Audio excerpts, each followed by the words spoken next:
నెల్లూరు జిల్లా గూడూరులో సుపరిపాలనలో తొలి అడుగు కార్యక్రమాన్ని నిర్వహించారు. ఈ కార్యక్రమంలో మంత్రి జనార్దన్ రెడ్డి పాల్గొన్నారు. స్థానిక ఎమ్మెల్యే పాసం సునీల్తో కలిసి ఇంటింటి కార్యక్రమంలో పాల్గొని ప్రజలను కలిశారు. రాష్ట్ర ప్రభుత్వం ఎన్నికల్లో ఇచ్చిన హామీలను నెరవేర్చుకునే దిశగా లోటు బడ్జెట్ పరిస్థితిని ఎదుర్కొంటూనే శ్రమిస్తుందని జనార్దన్ రెడ్డి అన్నారు.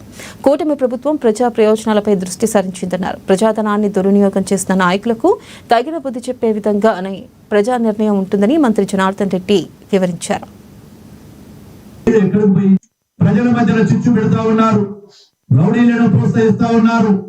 ఎక్కడికి వెళ్ళినా గానీ ఈ రోజు ఒక రౌడీల రాజ్యం మళ్ళీ రావాలి, దుర్మార్గం పాలనతోనే గెలుస్తామని అనుకుంటుంటే జగన్మోహన్ రెడ్డి గారి కల్లా నిజంగానే మీ బటన్ నొక్కింటే, నిజంగానే మీ వల్ల సంక్షేమంలో అందరూ సంతోషంగా ఉంటే ఎందుకు 151 సీట్లకు మీరు 11 సీట్లకే మిగిలిపోయారు? 5 ఎక్కడికి పోయింది? 11కి ఎందుకు మిగిలారు?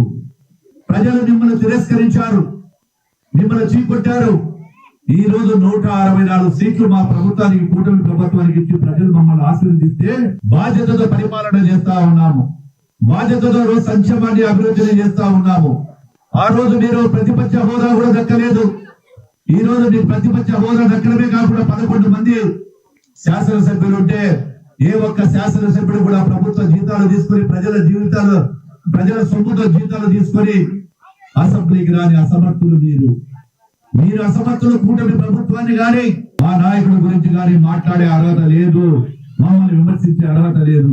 2-3 సంవత్సరాల నుంచి ఆర్థికంగా ఇబ్బంది పడుతుంది కూడా ఈ రోజు మంత్రి గారు తీసుకెళ్లి అక్కడ చూపించి అది కూడా శాంక్షన్ చేసే విధంగా మంత్రి గారికి ఒక అప్లికేషన్ కూడా ఇస్తామని చెప్పి తెలియజేస్తున్నాం. అలాగే ఎన్నో సంవత్సరాలు ఫ్లైఓవర్ బ్రిడ్జి ఆల్రెడీ ప్రతి ఎస్సీ గారు కూడా ఉంటే ఆల్రెడీ చెప్పాం, అందరూ కూడా తప్పుడు ప్రచారం చేస్తున్నారు.